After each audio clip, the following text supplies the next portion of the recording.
Hello everyone, welcome to the Fifth Avenue Revue, performing the music of Meat Loaf. We just finished our big tech day. It was a 5-hour rehearsal for everybody, and far more for the crew, lighting, sound. Always tip your crew. But here's a little rig rundown into what I'm using for this. It's a huge show, a lot of different eras, a lot of different guitar sounds, and the Fractal takes care of everything. So we're going to give you a big rundown, throw some stuff up on the screen, how I program all of it. So first up, Parker Mojo. This is a gift from my dentist, so I call it Dr. Teeth. We have a stereo split out, so I can get double output from both the acoustic and the electric. So we have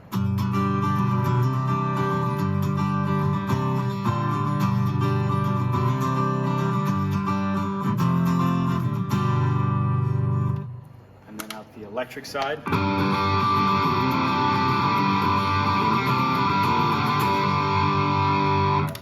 You have them both together. One is coming out the left side, one is coming out the right. I'm running in stereo.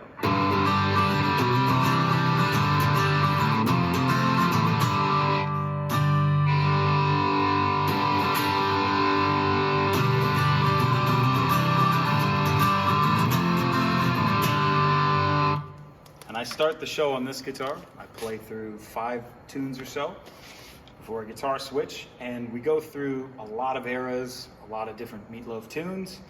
And so sometimes, you know, in the 80s and the 90s, there was a lot of stereo D tune instead of chorus. So instead of a dry sound, you'd have 7 cents minus, plus minus on either side. For that stereo widening. And then when Dan plays his guitar solos, I kick that on, and that gives me a little bit more double tracking type vibe going on. Moving ahead through the set, we have a delay throw.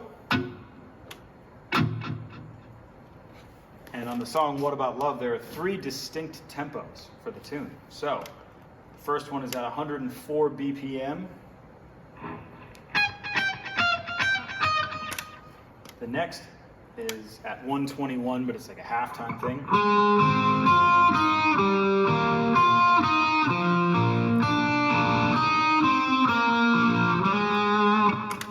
And the last, at 151, it's got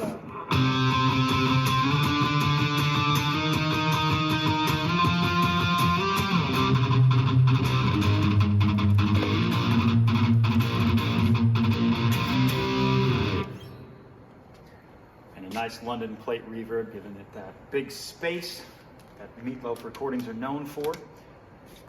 Talking about amps, my main sound that I use for almost everything in here. We have one channel as the Mesa Boogie Mark II C+, and the other side is a Marshall JCM 800. I try to equate the volumes, so at front of house, everything is set. I use a multi-brand compressor to control the lows a little bit, and then either a London plate or a medium room reverb to help give it a little bit of air without having to spike anything in the front of house, you know, sending feedback essentially. Everything set to unity gain, except for leads, which I have a 3 dB boost on. Which can sometimes roll the snare, which is super fun. But every layout is a little bit different. Some have phase 90s on them.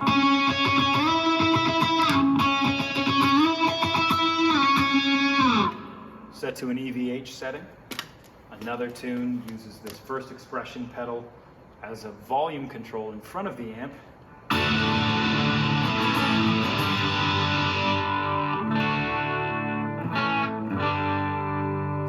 Up nice, and then so I don't have to relinquish control of my pick or the strings. Just performance ready considerations for this. So that's the Parker. Now we will move on to the rest of the guitars. All right, here we are with Escanor, G&L Comanche. This was a gift from my late mentor, Mike Strami. Beautiful guitar, plays like a dream, super bright, but 2 controls, treble and bass. It's a passive guitar. 5-way switch and Z coils, Leo Fender's last invention before he died. This thing plays like a dream. I have it tuned down a whole step, D standard, for objects in the rearview mirror. Execution day, I would do anything for love, and oh boy, so many songs. I'd lie for you, and that's the truth. So many fun titles. But we have clean Stratty sounds. And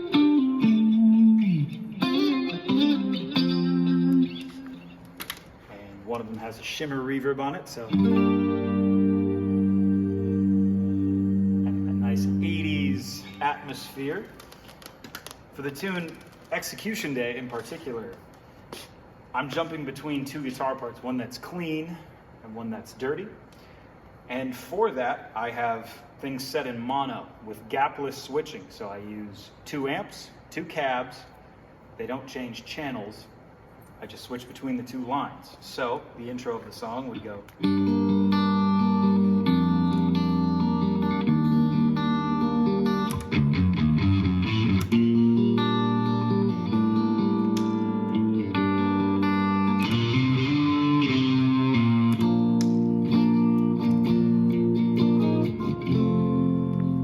As you can hear, no gap between those. As opposed to my standard rhythm sound, there's a little bit of a gap. And trying to eliminate that for clarity and such quick changes is really important. Putting both scenes on 1 foot switch, so it can go back and forth and I don't have to move my foot and fall over and make a fool of myself more than I already am. And there's another shimmer reverb on that tune. There's some shreddy fun where I have another delay throw. Probably with a Zephyr delay. I'll have to confirm that. You can look on the page for that. And then another standard chorus, and then, as Leon Todd would say, stereo detune, pitch detune. Moving on to the next guitar. All right, we are here with Yusuke, named after my favorite anime protagonist. This is a PRS SE Custom 24 with the lovely birds that everyone likes so much, Floyd Rose. Nothing stopping there, full floating system, as opposed to another guitar in the rack, which is a backup for this. This is tuned to standard. Play this probably the majority of the show, the second half.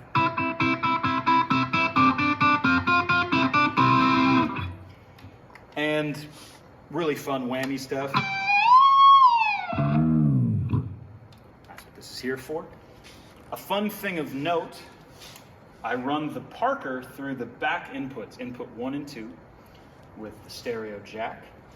And on the Axe FX3, front input is input 1, and it defeats the back. So when I have guitar changes, all I have to do is plug this in or unplug it, and it's a guitar change. No line noise from everything else. It's really wonderful. And everything except the Parker is running through a GLXD Shure wireless system, pedal, and a 25-foot cable in case there's any RF noise that's going on. I can just immediately jump in, grab the switch, and within 5 seconds have sound again without any interference. The crash test phase, as Eddie Van Halen would call it. So, that's it for this guitar. There's a lot of different sounds in there. Cleans, running 2 clean amps, 2 overdrives. On Holding Out for a Hero, there's standard rhythm sound. The dual detune, and on the lead patch, we even have a little bit of a synth.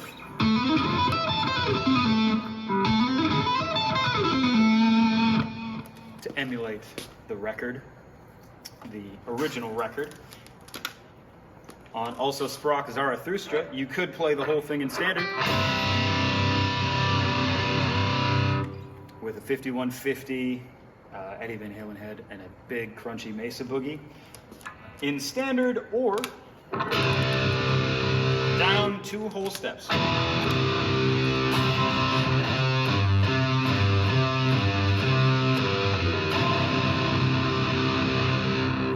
And then immediately turning off the transposition at the flip of a switch, all thanks to the Fractal routing. One of the last pieces of interest is on a tune called Monstro. So for the lead on this patch, the opening melody was normally played single note.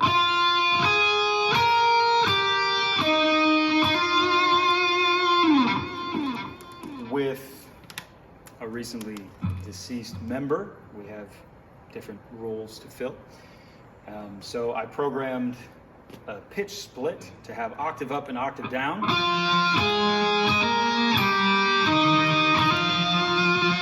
And then with a pedal throw, adding 2 octaves up, 2 octaves down.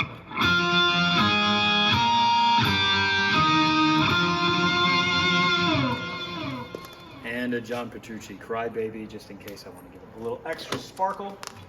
The lead at the end has a whammy pedal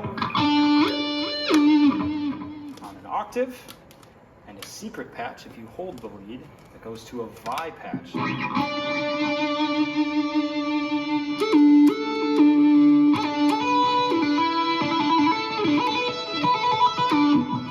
Which is a momentary switch that puts the pitch up a perfect fifth, back down when you release. That's it for this guitar. And one last thing before we go is my favorite patch the entire night. And we're back with the Parker Mojo Dr. Teeth. This is a wonderful patch for the song 2 out of 3 Ain't Bad. And in the original record, there's a clean acoustic, or an acoustic sound rather.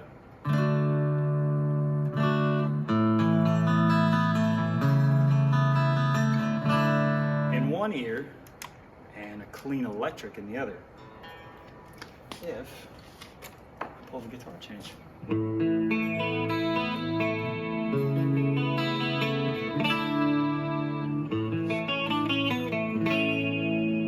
both together, you get the big stereo effect from the original album.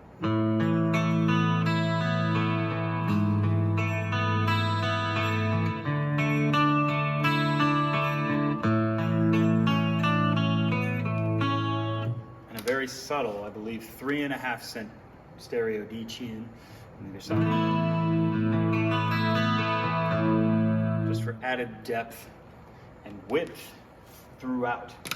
Now we're going to take a look at the other guitars that are included in this show. You need a flight rack for all this stuff. So we have the Parker G&L PRS, and we have this Gibson SG, the Maestro tailpiece. I use this for about half the Bat Out of Hell album. It's a wonderful guitar. Jarvis, absolutely love. The backup, it's actually tuned down a half step. This is my first guitar, the Epiphone USA Pro 1989. This is exactly 6 months younger than I am. And last but certainly not least, the failsafe, the tried and true. It's blue, the Steve Morse model by Music Man. This is the guitar I could play the entire show on and have everything set, ready to go, no issues whatsoever. As an added bonus, we will even play the backup if both of my guitars bust a string on floating systems, which be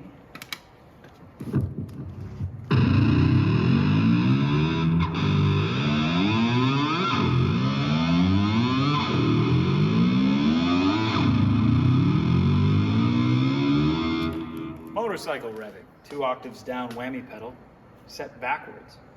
Super fun. I'll have to uncork this cable for tomorrow in case I need it. That's the rig rundown for this. Jazz 3 picks by Dumb Up, Ernie ball strings on every guitar, couch straps, of course, and the red strap for the Meat Loaf thing going on. Thank you for watching this. Thank you for coming to the shows. I will see you out on the road.